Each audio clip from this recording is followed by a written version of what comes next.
10వ రోజు అవతారం మహిషాసురమర్దిని. అమ్మ 9 రోజులు వివిధ రూపాల్లో రాక్షస సంహారం చేసి చివరిగా వారి రాజైన మహిషాసురుణ్ణి సంహరించి లోక కళ్యాణం చేసింది.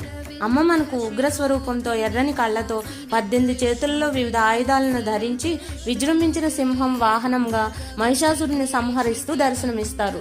పురాణాల ప్రకారం మహిషాసురుడు పశువు తలతో ఉన్న రాక్షసరాజు.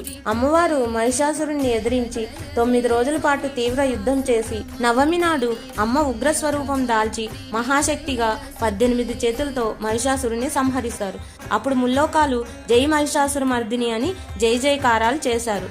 శంకరాచార్యులు రచించిన మహిషాసురమర్దిని స్తోత్రం చేస్తే మనలో ఒక రకమైన శక్తి జనిస్తుంది. మహర్నవమి నాడు ఆయుధ పూజ మరియు వాహన పూజకు చాలా ప్రాముఖ్యం ఉంది.